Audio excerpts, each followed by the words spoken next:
Nobody can stop this flow. Hallelujah. Hallelujah. Hallelujah. Praise Lord మా. అందరికి వినిపిస్తుందండి? వినిపిస్తుందా? రైట్ రైట్ అక్క. అక్క క్లియర్గా ఉందా? క్లియర్ గా ఉంది మా. Okay, thank you lord.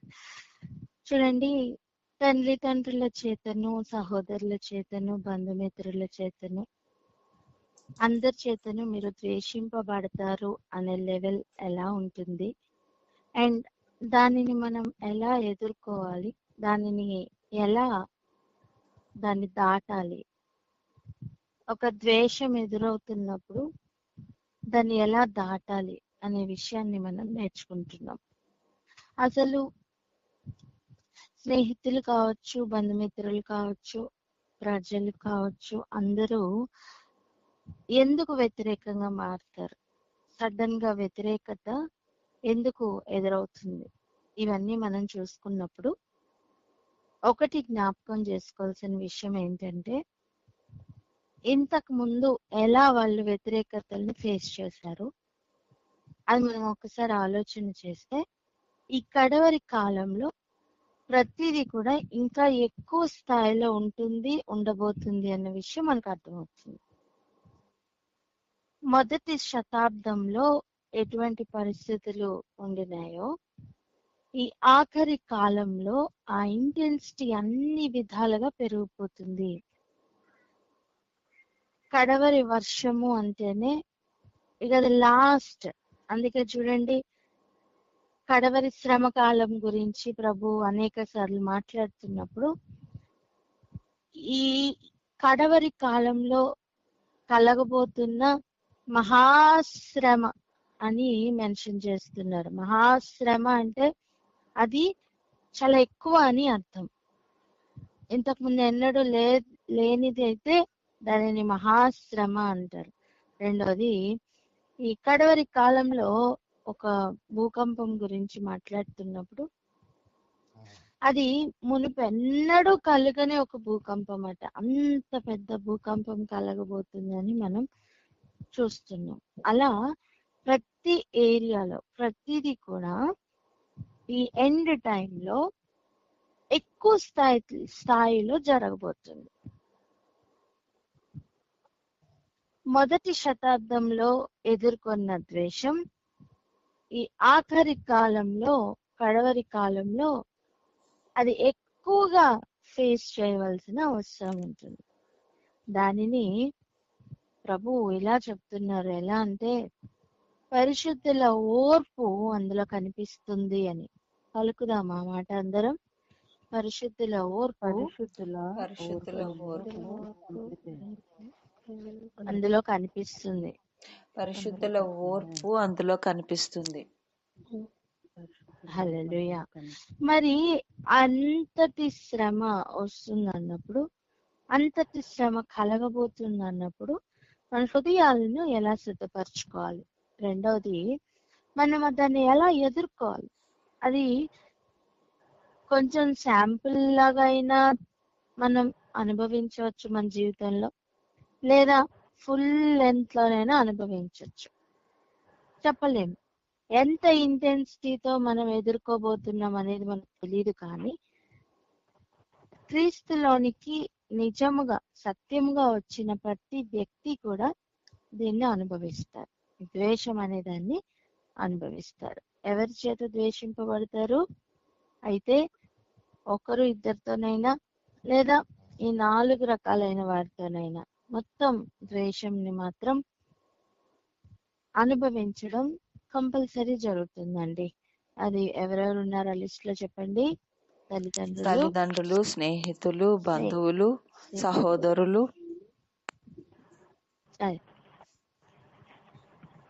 ఇంకొక చోట రాయించారు ప్రభు, మనుషులందరి చేత ద్వేషింపబడతారు అని. సో పరిస్థితులన్నీ కూడా నువ్వు అనుకూలంగా మారుతాయి అనుకుంటున్నావు, కానీ అలా జరగట్లేదు. ఇప్పుడు ఏం చేయాలి, ఎలా చేయాలి, ఎలా ఎదుర్కోవాలి? ఈ విషయంలో మనం కొంచెం క్లారిటీ తీసుకోవాలి. చూడండి, నిన్నటి దినాన్ని మనం నేర్చుకున్నాం స్తుతించుట అంటే ఏంటి అని. ఆయన్ని స్తుతించాలి అంటే దేనిని బట్టి ఆయన ముఖ్యంగా స్తుతించాలి, ఎలా ఆయనను స్తుతించాలి, ఎప్పుడు ఆయన గురించిన స్తుతి మొదలవుతుంది అన్న విషయాన్ని మనం చూసాం కదా. ఆ స్తుతిలో ముఖ్యమైన భాగం ఏంటి అంటే ఆయన ప్రభావమును ప్రచురపరచుట. చెప్పండి, స్తుతిలో ఏముంటుంది ముఖ్యంగా? ఆయన ప్రభావమును ప్రచురపరచుట. ఆమేన్. రెండవది ఆయన మహత్కార్యములను వివరించుట. చెప్పండి, ఆయన మహత్కార్యములను వివరించుట. ఇంకా ఆయన పరాక్రమ కార్యములను వివరించుట అనేది స్తుతి. స్తుతించే వారి కొరకు స్తుతి ఎలా చేయాలి అని మనం నిన్న కొన్ని మాటల్ని చదువుకున్నాం. ఆయనను గణపరచాలని, నా ప్రాణమా ఆయన స్తుతించు అని ప్రాణంతో కూడా మనం చెప్పుకున్నాం. ప్రాణాత్మ దేహములతో మనం చెప్పాం. అనుదినము ఆయన స్తుతించమని నేర్చుకున్నాం. ఆయన గురించి ఒక తరం వారు మరొక తరం వారికి ఆయన యొక్క క్రియలను కొనియాడుతూ వివరించడం ఒక స్తుతియే. ఇంకా ఆయన పరాక్రమ క్రియలను తెలియచేయడం స్తుతియే. ఇంకా ఆయన మహోన్నతమైన ప్రభావ మహిమను, ఆయన ఆశ్చర్య కార్యములను వివరించుట కూడా స్తుతించటమే. ఇలా ఆయన యొక్క గొప్పతనాన్ని, ఆయన యొక్క ఘనతను మనం మనం కొనియాడడం అనేది స్తుతి. ఇప్పుడు ఒక కార్యం జరిగింది అనుకోండి, ఒక గొప్ప కార్యం, ఒక సూపర్ న్యాచురల్ థింగ్ జరిగింది అనుకోండి, అప్పుడు దాని గురించి వివరించుట ఏమవుతుంది?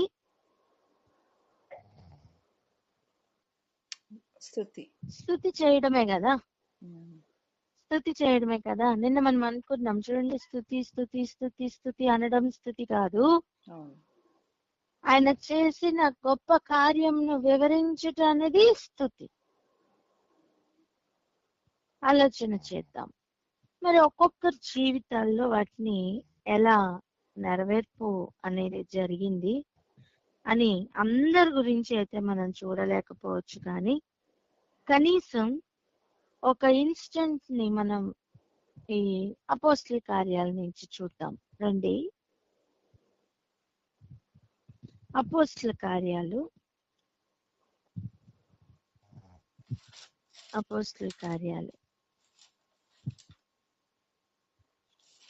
3వ అధ్యాయం. అపోస్తల కార్యాలు 3వ అధ్యాయం చదవండి, మొదటి 3 వచనాలు. అపోస్తల కార్యములు 3వ అధ్యాయము మొదటి 3 వచనములో, పగలు 3 గంటలకు ప్రార్థన కాలమున పేతురును యోహానును దేవాలయమునకు ఎక్కి వెళ్ళుచుండగా, పుట్టినది మొదలుకొని కుంటివాడైన ఒక మనుష్యుడు మోసుకొని పోబడుచుండెను. వాడు దేవాలయంలోనికి వెళ్ళి వారిని భిక్షమడుటకు కొందరు ప్రతి దినము వారిని శృంగమును దేవాలయపు ద్వారమునొద్ద ఉంచుచూ వచ్చిరి. పేతురును యోహానును దేవాలయంలో ప్రవేశింపబోనప్పుడు వాడు చూచి భిక్షమడుగగా. ఇక్కడ మనం ఒక కార్యం జరగడాన్ని చూస్తున్నాం. ఇది మన అందరికీ తెలిసిన విషయమే కదా. ఎక్కువగా నోటబుల్ గా ఇది మనకి అందరికి తెలిసిన విషయమే.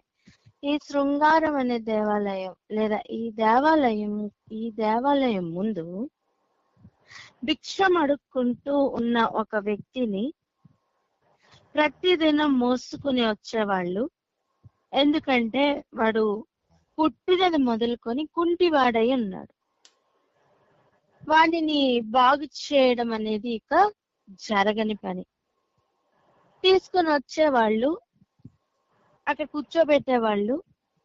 వాడు రోజంతా అడుక్కుంటూ ఉండేవాడు. వాడు వచ్చిన డబ్బు మరి ఎవరు తీసుకునేవారో మనకు తెలియదు, కానీ ఏదేమైనప్పటికీ కూడా ఆ దేవాలయం మెట్లు ఎక్కుతున్నప్పుడు గాని దిగుతున్నప్పుడు గాని అందరూ కూడా అతనిని చూసిన అనుభవం ఉండింది. అతనికి కూడా అందరూ రోజు వెళ్ళిపోతున్నప్పుడు ఎవరు డబ్బులు వేస్తారో వారిని కూడా చూసిన అనుభవం భిక్షవానికి కూడా ఉండేది. ఇక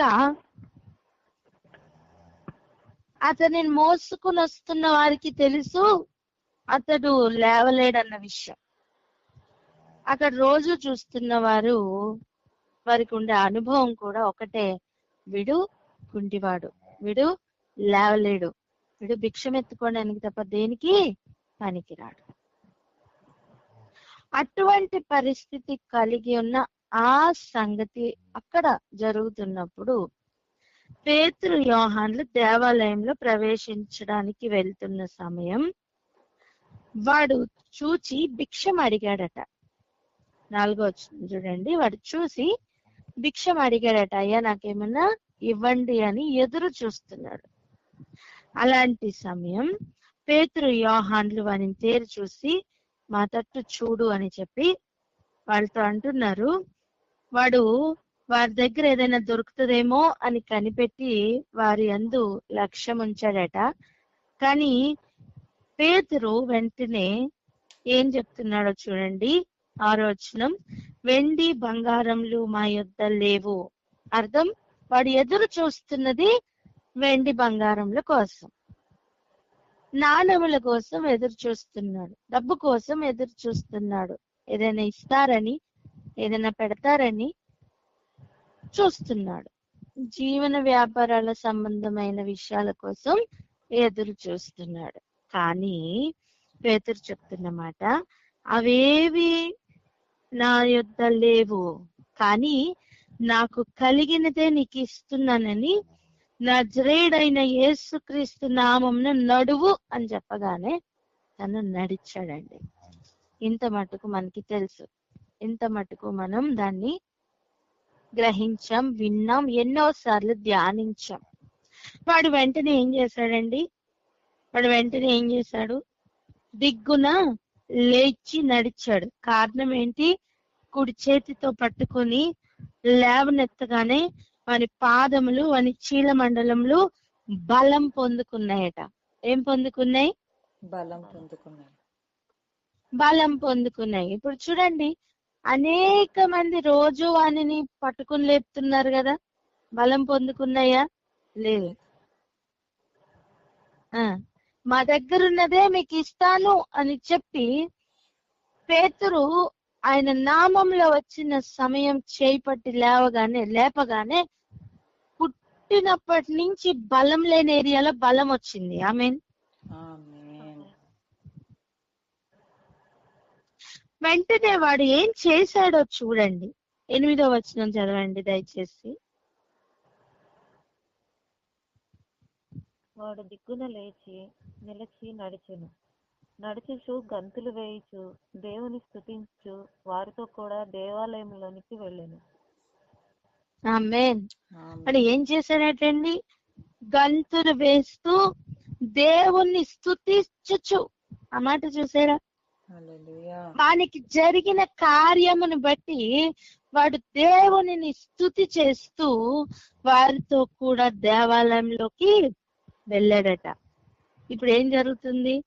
వాడు నడుచుచు దేవుని స్తుతించుట ప్రజలందరూ చూశారట. చెప్పండి ఆ మాట. వాడు ఏం చేశాడు? వాడు నడుస్తూ దేవుని స్తుతించాడని చెప్పండి. నడుస్తూ గంతులు వేస్తూ దేవుని స్తుతించాడు. ఆమేన్, ఆమేన్. ఇప్పుడు చూడండి, మనం స్తుతించుట అంటే ఏమని నేర్చుకున్నాం? ఆయన పరాక్రమ కార్యములను, ఆయన ఆశ్చర్య కార్యములను వివరించుటయే స్తుతించుట. ఇప్పుడు ఒక విషయం చెప్పండి, ఈ కాళ్ళు బాగుపడిన వాడు, ఈ గంతులు వేస్తూ స్తుతిస్తున్నవాడు ఇక మిగిలిన జీవితం అంతా ఏం చేస్తాడండి? దేవునిగా స్తుతిస్తూనే ఉంటాడు. ఆమేన్. ఇక లైఫ్ లో తన నోటిలో స్తుతి ఆగుతుందా? ఆగదు. ఆయన చేసిన సూపర్ న్యాచురల్ క్రియను బట్టి ఎక్కడైనా సాక్షిగానే నిలబడతాడు. అవునా కాదా? అవును. తను ఆయన శక్తిని అనుభవించాడు, ఆయన బలమును అనుభవిస్తున్నాడు. పుట్టుక నుంచి అందరికీ న్యాచురల్ గా నడిచే శక్తి ఉందేమో, కానీ తనకి లేదు. అంటే లేని అనుభవం తను రుచి చూశాడు. ఇప్పుడు ఉన్న అనుభవాన్ని, ఇక మిగిలిన శేష జీవితాన్ని రుచి చూస్తున్నాడు. తన ఆనందం చెప్పన శక్యం కానిది. తన తన తన సాక్ష్యం అనేది తను ఎంతమంది ఆపినా ఆపలేడు. ఇక తన దేవుని కోసం బ్రతుకుతాడు. కానీ దేవాలయంలోనికి వెళ్తున్న సమయం తన గంతులు వేసుకుంటూ స్తుతించుచూ వెళ్ళాడట. చూడండి ఏమంటున్నా అంటే, అలా దేవునిని స్తుతి చేస్తూ ఉన్న ఒక అనుభవంలోకి వెళ్ళాడే. మరి తనని బట్టి చుట్టుపక్కల వారికి సంతోషం కలగాల లేదా? కలగాలి.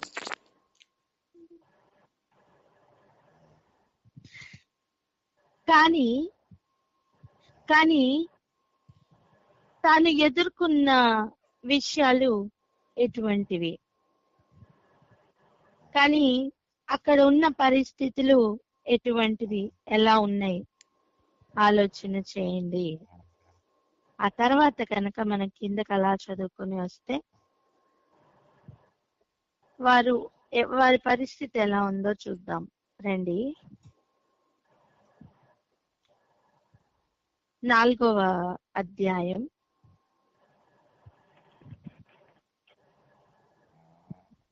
4వ అధ్యాయం మొదటి 2 వచనాలు ఒకసారి చదువుదాం. అపోస్తలుల కార్యం 4వ అధ్యాయం 1వ వచనం.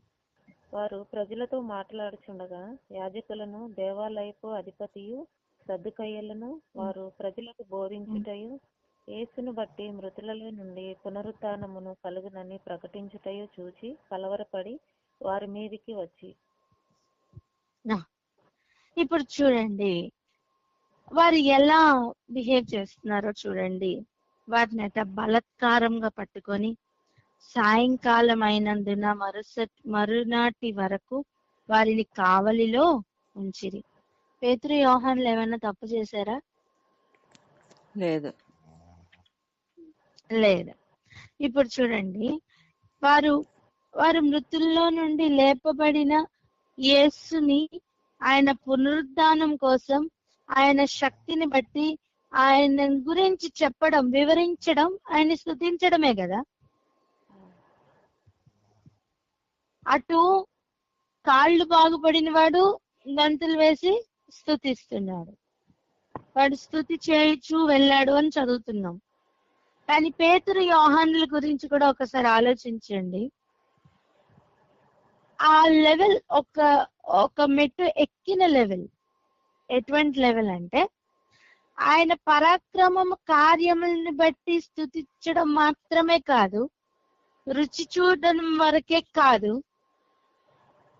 వారిలో నుండి ఆయన పరాక్రమ కార్యములను బట్టి వేరే వాళ్ళు కూడా లబ్ధి పొందుతున్న స్థాయిలో వాళ్ళు నిలబడ్డారు.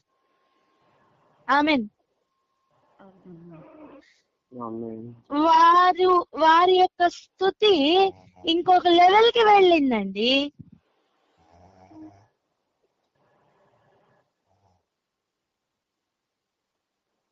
ఎప్పుడో జరిగిన కార్యములను ఆలోచన చేసుకుంటూ ఆగిన లెవెల్లో వాళ్ళు లేరు. ప్రస్తుతం వారు అనుభవిస్తున్న వాక్యపు శక్తిని ఇంకొకరిలోనికి ట్రాన్స్ఫర్ చేయగలిగిన స్థితిలోనికి వాళ్ళు వెళ్ళారు. నేనేమంటున్నా అంటే వాళ్ళ స్తుతి లెవెల్ పెరిగిందని. ఆమేన్. ఆమేన్. ఆమేన్. వారు పరాక్రమ కార్యములను కేవలం నోటితో వివరించు వారిగా లేరు, వారు చూపించు వారిగా మారారు. ఆమేన్. ఆమేన్. స్తుతి యొక్క లెవెల్ పెరిగిందండి. హల్లెలూయా.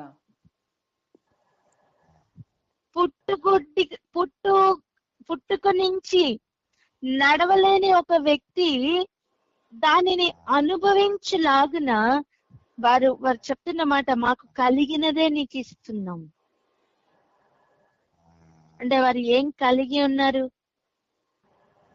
యేసు నామంను కలిగి ఉన్నారట. ఇప్పుడు చూడండి, మనం కీర్తనలో ఒక మాట చదువుకుందాం. ఒకసారి రండి, అక్కడికి వెళ్దాం. కీర్తనలు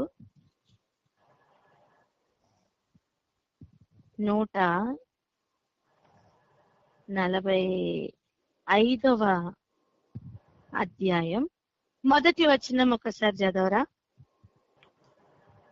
మొదటి 2 వచనాలు. మొదటి 2 వచనాలు. రాజువైన నా దేవ, నిన్ను గణపరచెదను, నీ నామమును నిత్యము సన్నతించెదను. అనుదినము నేను నిన్ను స్తుతించెదను, నిత్యము నీ నామమును స్తుతించెదను. ఆమేన్. నీ నామమును నేను స్తుతిస్తాను. అంతే కదా. ఇప్పుడు పేతురు చెప్తున్న మాట గమనించండి. నా దగ్గర వెండి బంగారములు లేవు గాని, ఏమంటున్నాడు? వెండి బంగారములు నా యొద్ద లేవు గాని నాకు కలిగినదే నీకు ఇచ్చుచున్నాను. నజరేయుడైన యేసుక్రీస్తు నామమున నడువు. ఆయన నామమును బట్టి స్తుతిస్తున్న ఒక లెవెల్ ని దాటి ఇంకొక లెవెల్లోనికి వెళ్ళాడు. ఏంటి తెలుసా? ఆయన నామమును బట్టి ఇంకొకరిని లేపుతున్న అనుభవం, ఆయన నామమును ఇంకొకరికి ఇస్తున్న అనుభవం. హలో, ఎంతమంది గ్రహిస్తున్నారు?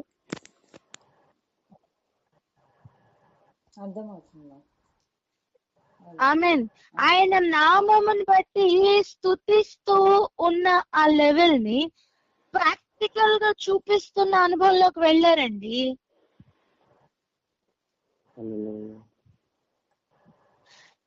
వారు చేస్తున్న స్తుతి, వారు నిజంగా కలిగి ఉన్న జీవితంలో వారి స్తుతినే కలిగి ఉన్నారు.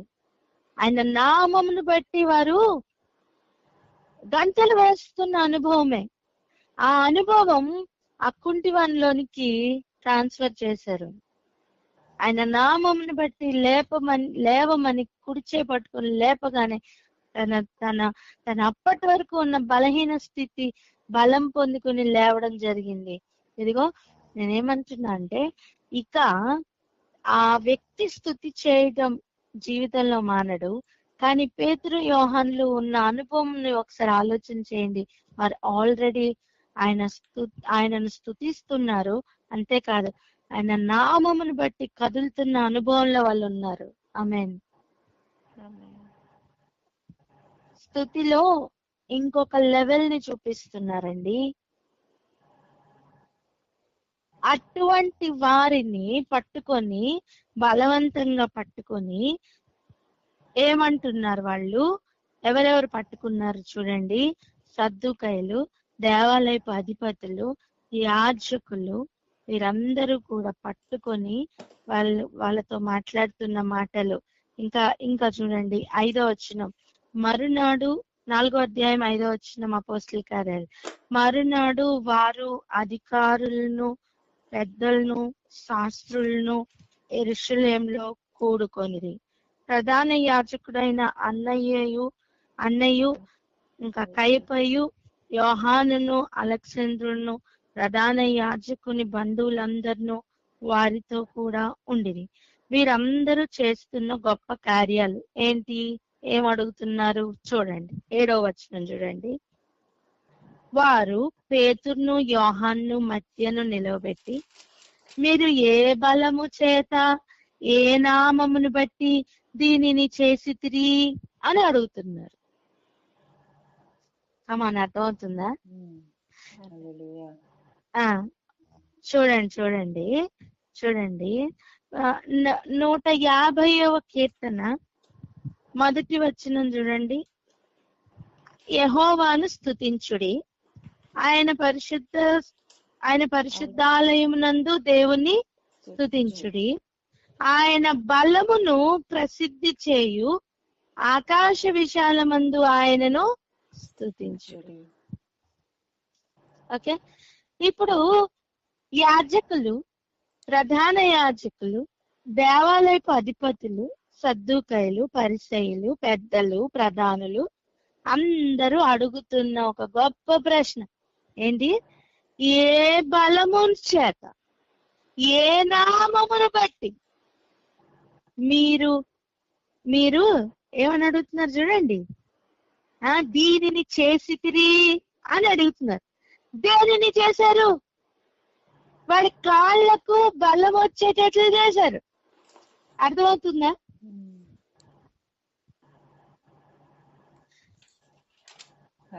యాక్చువల్ గా వాక్యం ఏం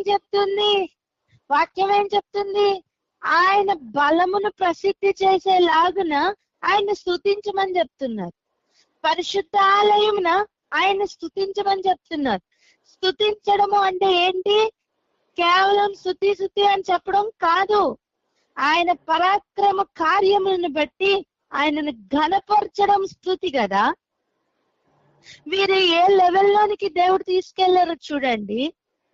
కేవలం ఘనపరిచే లెవెల్లో మాటల మధ్యలో ఆగేటట్టు కాదు, కానీ ఆ నామమును బట్టి, ఆ నామమును ఇంకొకరికి ఇచ్చే విధంగా, ఆ నామమును బట్టి ఇంకొకరు బలం పొందుకునే విధంగా దేవుడు వారిని వాడుకుంటున్నారు.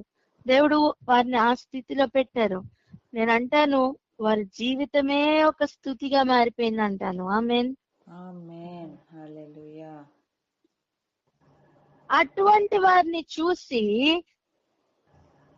ధర్మశాస్త్రమును హ్యాండిల్ చేస్తున్న వారు ఇంకా స్తుతించాలి కదా. దేవాలయంలోనే ఉన్నారు కదా. 151వ వచనం చూడండి. ఏమంట? యెహోవాను స్తుతించుడి, ఆయన పరిశుద్ధాలయం నందు ఆయనను స్తుతించుడి. ఇప్పుడు చెప్పండి, ఆయన పరిశుద్ధాలయం అందు, ఏ పరిశుద్ధాలయం ఉంది? ఇక్కడ ఆ పేరు కూడా ఇచ్చారు కదా, శృంగారమయం అను దేవాలయం దగ్గర కదా. దానిలో జరిగిన ఒక కార్యము మరి వాళ్ళకి ఆయన గొప్పతనాన్ని వివరిస్తుందా? ఆయన గొప్పతనం వారికి రీచ్ అయిందా? లేదు. స్తుతిస్తున్న వారి యొక్క ఆ ఇంటెన్సిటీ వాళ్ళకి ఏమైనా టచ్ అయిందా? ఆ లెవెల్లోనే వాళ్ళు ఉన్నారా? లేదు. అనుభవిస్తున్న ఆయన పరాక్రమ కార్యములు, ఆయన సూపర్ న్యాచురల్ థింగ్స్ ని అనుభవిస్తున్న కుంటివానిలో ఒక ఆనందం ఉంది. గంతులు వేస్తూ వాడు దేవాలయం లోపలికి వెళ్ళాడు. వీళ్ళని పట్టుకోవడానికి దేవాలయంలో నుంచి బయటకు వచ్చారు.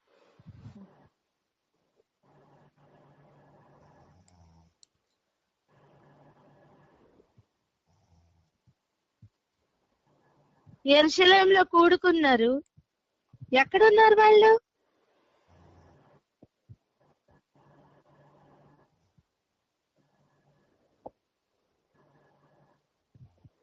వాళ్ళు ఏ స్థితిలో ఉన్నారండి?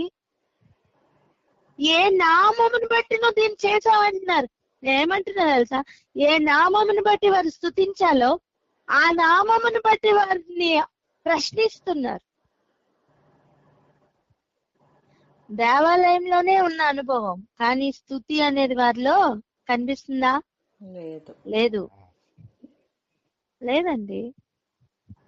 గంతులు వేస్తూ ఒకడు లోపలికి స్తుతించుకుంటూ వస్తే వీళ్ళు అడుగుతున్న ప్రశ్న, ఏ బలము చేత మీరు దీన్ని చేశారు? ఏ నామం బట్టి మీరు చేశారు? ఇప్పుడు చూడండి, ఇప్పుడు అర్థం చేసుకోండి. నా నామమును బట్టి మీరు అనేకుల చేత ద్వేషింపబడతారు. యేసు ప్రభు చెప్పిన లెవెల్ అది. ఆయన నామంను ఎరిగి ఉండుట వేరు, ఆయన నామమును ఘనపరుస్తున్న లెవెల్ వేరు, ఆయన నామమును కలిగి ఉన్న లెవెల్ వేరు.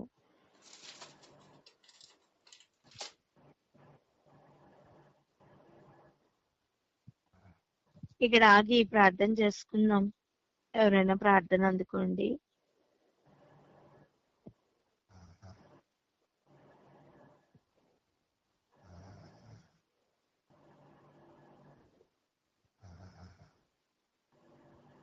పరిశుద్ధుడా స్తోత్రం నాయన, హల్లెలూయా. స్తోత్రం తండ్రి, స్తోత్రం అయ్యా, రాజా స్తోత్రాలు నాయన, స్తోత్రాలు మా తండ్రి, స్తోత్రం మా ప్రభా. హృదయకాల సమయం ప్రభా నాయన, మీరు మాతో మాట్లాడుతున్న విధానం కొరకు రాజా మీకు స్తోత్రం తండ్రి. ప్రభా దేవాలయం లోపల ఉన్నటువంటి ప్రభా నాయన, ప్రధాన యాజకులు, శాస్త్రులు, పరిచయాలు, సభ్యులు ప్రభా నాయన, దేవాలయపు అధికారులు ప్రభా స్తోత్రం తండ్రి, స్తోత్రం స్థితం రాజా నాయన, లోపల ఉన్నటువంటి వారు ప్రభా నాయన తండ్రి నాయన స్థితించలేనటువంటి స్థితిలో ఉన్నారు ప్రభా తండ్రి. స్వామి ప్రభా పేతురు యోహానులు స్థుతి ప్రభావం ప్రభా నాయన ఇంటి వాళ్ళకు వచ్చి ప్రభా నాయన అతడు నడవగలిగాడు ప్రభా నాయన. దానిని బట్టి నాయన మిమ్మల్ని స్థితించవలసినది పోయి ప్రభా నాయన తండ్రి. పేతురు యోహానులు ప్రభా నాయన వారు పురస్కరిస్తున్నారు, దేని ప్రభావం మీరు ఇది చేశారు, దేని నామూలు ఎవరి నామూలు ఇది చేశారని ప్రభా స్తోత్రం తండ్రి, స్తోత్రం తండ్రి. ప్రభా నాయన సొంత ఇంటిలో వారే ప్రభా నాయన స్తోత్రం తండ్రి. దాన్ని నాయన దీనిని యాక్సెప్ట్ చేయలేనటువంటి స్థితిలో, కలిసి స్థుతించి ఆరాధించలేనటువంటి స్థితిలో ప్రభా నాయన వారు ఉంటుండగా తండ్రి స్తోత్రమైన స్థితి రాజా స్తోత్రాలైనా తండ్రి. ఎక్కడ ఏ లోపమైన ప్రభా నాయన ఈ వాక్యం ద్వారా మాకు ఇచ్చినటువంటి గ్రహింపు కొరకు రాజా మీకు స్తోత్రం తండ్రి, స్తోత్రం వేసయ్యా నాయన. ఈ నామాన్ని ఎలాగ స్థుతించాలి, ఏ పరిస్థితుల్లో స్థుతించాలి, ఎట్టి రీతిగా స్థుతించి ఆరాధించాలి అనేటటువంటిది ప్రభా నాయన మీరు మాకు తెలియజేస్తున్నారు. అందుని బట్టి వందనాలు ప్రభా. రాజా స్తోత్రాలు నాయన. మీరు ప్రభా నాయన మీలో ఉంటూనే ప్రభా నాయన మేము నాయన మరి దేవాలయపు అధికారులు ఉన్నటువంటి దౌర్భాగ్యపు స్థితిలో ప్రభా నాయన మేము ఉన్నామేమో ప్రభా నాయన తండ్రి. మా సహోదరుల సహోదరులను బట్టి ప్రభా నాయన వారి యొక్క ఉన్నతమైనటువంటి స్థితిని బట్టి వారు పొందుకున్నటువంటి మీ ద్వారా పొందుకున్నటువంటి మేలును ఉపకారములను బట్టి ప్రభా నాయన నాయన వారితో కలిసి మేము స్థుతించే వారిగా నాయన మేము ఉండాలి ప్రభా నాయన. స్తోత్రం స్తోత్రం వేసాయి మీ నామాన్ని ప్రభా నాయన ఘనపరచాలి తండ్రి. మీకు స్తోత్రం ప్రభా నాయన. అట్టి ఉన్నతమైనటువంటి మెట్టుకు ప్రభా నాయన మమ్మల్ని లేపమని అడుగుతున్నాం, సహాయం దయచేయండి. అట్టి ఉన్నతమైనటువంటి స్థితించే స్థితికి ప్రభా నాయన తండ్రి మమ్మల్ని లేపమని అడుగుతున్నాం అయ్యా, సహాయం దయచేయండి. వందనాలు ప్రభా.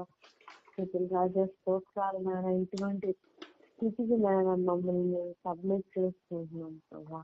అట్టి విధేయతకు నాయన మేము లేకపోతే సహాయం దయచేయండి. పరిశుద్ధ నామంలో ప్రార్థించి కొండుకుంటున్నాం మా పేపర్లకు తండ్రి. ఆమేన్ ఆమేన్ ఆమేన్ ఆమేన్. ఇప్పుడు మనం ముఖ్యమైన భాగానికి వచ్చాం. ఇప్పుడు మనం జాగ్రత్తగా గమనించి పరిశీలించవలసిన అవసరం ఉంది. రండి వెళ్దాం వాక్య భాగంలోకి. 3 వచనాలు మనం చదవాలి. మొదటిగా అపోస్తలుల కార్యాలు 4వ అధ్యాయం 7వ వచనం నోట్ చేయండి.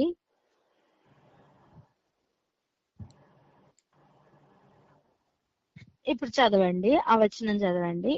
చదివారు గట్టి చదవండి అక్క, మీరు చదవండి అక్క.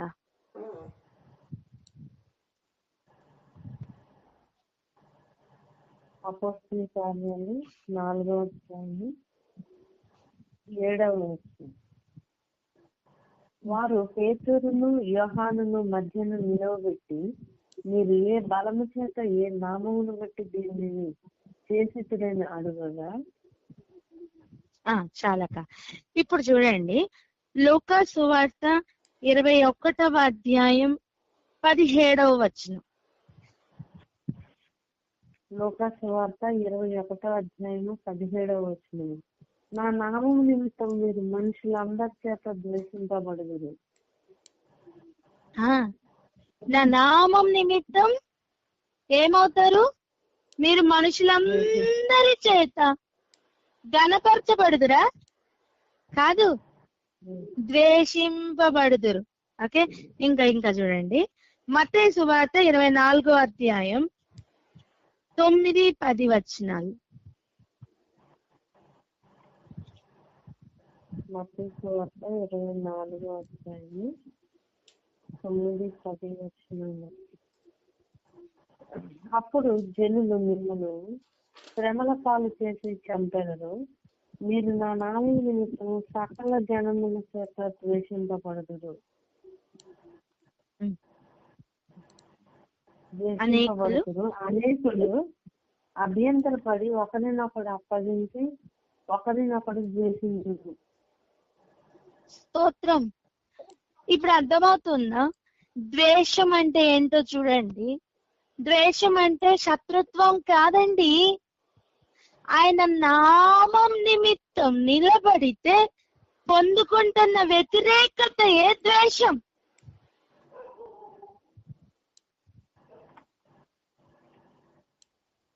ఆయన నామం బట్టి నిలబడుట ఒక స్తుతి చేయుటయే. నీ జీవితమే స్థుతిగా మారుతున్న అనుభవంలోకి వెళ్ళావా? నువ్వు ఇంకా వ్యతిరేకతని ఎదుర్కొన్నానా? ఇది ఇరుకైన మార్గమే కావచ్చు, కానీ గమ్యం మాత్రం జీవమై ఉంటుంది. ఆమేన్. ఆమేన్.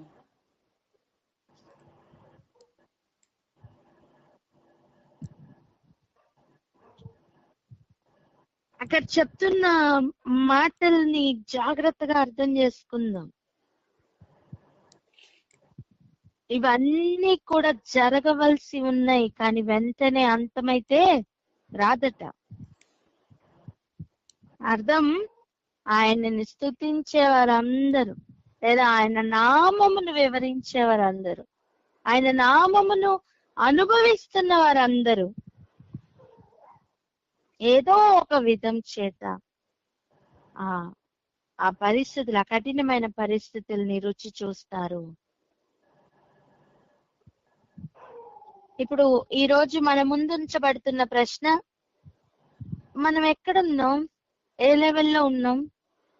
పేతురు యోహాన్ల వలె ఆయన నామమును ఇస్తున్న లెవెల్లో ఉన్నామా? పోనీ భిక్షవాణి వలె బలం పొందుకొని లెగుస్తున్న అనుభవంలో ఉన్నామా? లేదా ఈ పెద్ద లిస్ట్ ఉంది కదా, మ్యూట్ లో పెట్టుకోండి. ప్లీజ్, మీ కుక్కలు గట్టిగా అరుస్తున్నాయి, దయచేసి మ్యూట్ లో పెట్టుకోండి. మీ ఫోన్ లో నుంచి వస్తున్న శబ్దాలు కుక్కలు అరుస్తున్న శబ్దాలు. దయచేసి మీ ఫోన్ ఎవరిదో చూసుకొని మ్యూట్ లో పెట్టుకోండి. ఇప్పుడు ఆలోచించండి, ఎక్కడ ఉన్నాం మనం? మనం ఏదో ఒక దాంట్లో ఖచ్చితంగా ఉంటాం.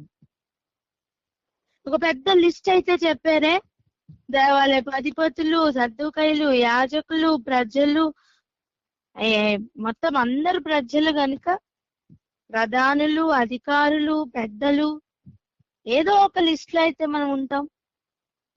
లేదా అలా బలహీన స్థితిలో, పుట్టుక నుంచి బలంలోని స్థితిలో, ఎక్కడో దగ్గర బలహీనతలో ఆగిపోయిన స్థితిలో ఉండొచ్చు. ఎక్కడున్నాం? మనం ఖచ్చితంగా ఎక్కడో దగ్గర ఉంటాం. నేనేమంటున్నా అంటే, నువ్వు ఎక్కడ ఏ స్థాయిలోనన్నా ఉండు, ఆయనను కనుక గణపరచలేకపోతే అది స్తుతి చేయుట కాదు. దేవాలయంలోనే ఉన్న అనుభవం ఉన్నా, ఆయన పరాక్రమ కార్యములు నీకు అర్థం కావట్లేదా? నీ లోపల నుంచి ఒక స్తుతి రాదు నానా? ఆయన ఆశ్చర్య కార్యములను ప్రశ్నించే విధంగా ఉన్నావా? నువ్వెందుకు ఇలా చేసావు? నువ్వెవరి నామంలో ఇది చేస్తున్నావు అని అడుగుతున్న ప్రశ్నిస్తున్న ఒక స్థాయిలో ఆగిపోయావా? ఈ లిస్ట్ కి నీకు పెద్ద తేడా ఏం లేదు నాన్న. అపోస్తల కార్యాలు 4వ అధ్యాయంలో చూస్తున్న లిస్ట్ ఉందే, ఆ గొప్పవారి లిస్ట్, వాళ్ళకి ప్రశ్నిస్తున్న వారికి పెద్ద తేడా ఏం లేదు.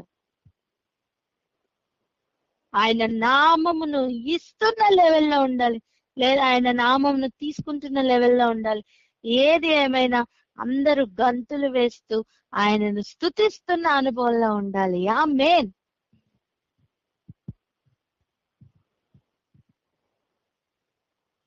ఇంకొక్క మాట చెప్పుకొని మనం క్లోజ్ చేసుకుందాం. ఈరోజు ప్రార్థనలోకి వెళ్దాం. మన డాక్ట్రిన్స్ ఉన్నాయి కదా, న్యాచురల్ గా ఇలాగే జరగాలి అని దానిని దాటి పనిచేస్తారు. ఆయన పరాక్రమ కార్యములు బట్టి కదులుతారు. మనం అనుకుంటున్న లెవెల్లో ఆయన పని చెయ్యరు. ఖచ్చితంగా ఆయన సూపర్ న్యాచురల్ గానే పనిచేస్తారు. మన డాక్టరీన్స్ అన్నిటిని తారుమారు చేస్తారు. ఆయన ఏం చేసినా దానిని గ్రహించి దానిని బట్టి ఆయన నామమును ఘనపరిచేవారేనండి నిజంగా స్తుతించేవారంటే. ఆయన నామమును బట్టి సందేహపడువారు లో నుండి మిస్ అయిన మ్యాటర్ ఏంటో తెలుసా? ఆయనను గ్రహించలేకపోవడం, ఆయనను స్తుతించలేకపోవడం. ఈ భయంకరమైన డేంజర్ జోన్ లో నుంచి మనం చాలా చాలా జాగ్రత్తగా మన జీవితాన్ని కాపాడుకోవాలి. నా నామం నిమిత్తం మీరు మనుషులందరి చేత ద్వేషింపబడతారు అన్నప్పుడు ఆయన నామం కొరకు నిలబడుతున్న గుంపు ఉంది, ఆయన నామం నాకు వ్యతిరేకంగా ఉన్న గుంపు ఉందని అర్థం కాదా? నువ్వు ఏ గుంపులో ఉన్నావు, నేను ఏ గుంపులో ఉన్నాను అనే ప్రశ్నతో ప్రార్థన చేసుకుందాం. ఆయన నామం ఖచ్చితంగా న్యాచురల్ గా అయితే వర్క్ చేయదు. అర్థం, ప్రకృతి సంబంధంగా మనం అనుకుంటున్న లెవెల్లో మనకు కొన్ని మన నీతి ఉంటది కదా, మనం అనుకునేదే మన నీతి, దానిలో పని చేయదు నాన్న. ఆయన సూపర్ న్యాచురల్ గానే పనిచేస్తారు. మన నీతి ప్రకారం ఏంటి? వాడు భిక్షం అడుక్కునేవాడు, వాడికి వెండో బంగారమో మరీ ఎక్కువ ఉంటే మొత్తం ఆస్తంతా అమ్మి వాడికి ఇచ్చేయచ్చు. ఆ లెవెల్లోనే ఉంటుంది మన నీతి. మీకు గుర్తుందా? ఆ అత్తర్ బుడ్డి పట్టుకొని వచ్చి ఆయన పాదాల దగ్గర దాన్ని పగలగొట్టి ఆ పాదాలకు రాసిన స్త్రీని బట్టి అక్కడ పరిచయాలు మాట్లాడుకుంటారు. ఏమనంటే, దీనిని అమ్మి బీదలకు ఇవ్వచ్చు కదా. ప్రకృతి సంబంధంగానే ఆలోచిస్తున్న వ్యక్తులకు ఆయన నామంను అర్థం చేసుకోవడం సాధ్యం కాదు. ఆయన నామంను బట్టి స్తుతి చేయుట కూడా రాదు నాన్న. స్తుతి చేయుట అంటే కేవలం సుత్తి అనడం కాదు. ఆయన కార్యములను గ్రహించడం, ఆయన చేసిన కార్యములను బట్టి ఆయనను ఘనపరచడం, ఆయన నామమును బట్టి అతిశయపడడం, ఆయన నామంలో ఉన్న ఆ గొప్పతనాన్ని వేరే వాళ్ళకి ఇవ్వడం, ఆయన నామంను పరిచయం చేయడం, ఆయన నామమును బట్టి కదులుతున్న అనుభవం ఒకరికి ఉంటది, ఆయన నామమును బట్టి ద్వేషిస్తున్న అనుభవం ఒకరికి ఉంటది. ఇద్దరు ధర్మశాస్త్రాన్ని పట్టుకున్న వాళ్ళే.